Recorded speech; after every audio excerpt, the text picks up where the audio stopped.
Hey guys, it's Friday. I'm doing my video a bit early because my partner is finally out of hospital, so I'm going to his place this weekend and won't have time to do my video otherwise. And I just got home from work and I'm really tired, so this is probably going to just be a quick one.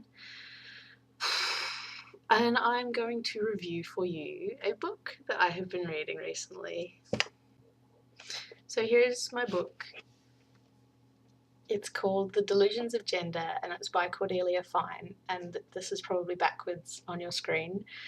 And it is a book about neurosexism and neuroscience, which is the idea that I think gets espoused a lot these days, which is that men and women are just different because they just have different brains. You know, women are just more caring, or women are just more emotional than men because that's just how things are. And Cordelia Fine, who is a neuroscientist, has sort of put together this book which references a lot of studies that prove that this really isn't the case. I am not very far through the book yet compared to how quickly I usually read books.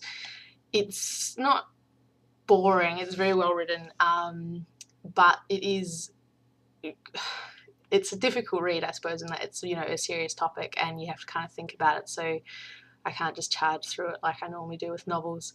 And it's really well referenced and the evidence just stacks up, and it's really very interesting. It's a topic I'm very passionate about, and she specifically references a lot of authors like John Gray, who wrote Men Are From Mars, Women Are Venus, and sort of points out their ideas and where they are wrong, in her opinion.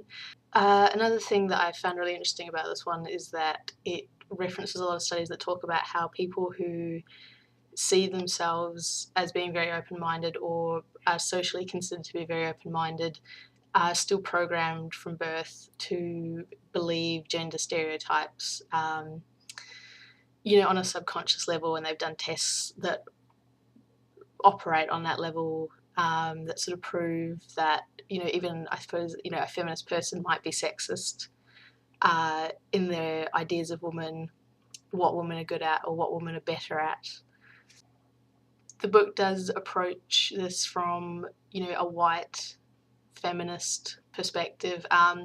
There is some mention of how it would impact on people of colour and trans people and that sort of thing. And I think it's not too hard to see the implications of, you know, subconscious sexism and how that would also translate into things like subconscious racism. But it's not specifically mentioned in the book so far. Maybe that's something that gets, you know, that she goes into in a later topic. So, you know, that's something that I'm trying to be more aware of in my consumption of things. So it's worth pointing out. But yeah, I think this is a really good book and everybody should read it. Everybody who considers themselves a feminist should definitely read it because it's amazing. And I will post up the title and the author for those of you who didn't catch it at the beginning, and check it out. Have a good one, and I think I've got one more video left to go after this, so I'll see you next week.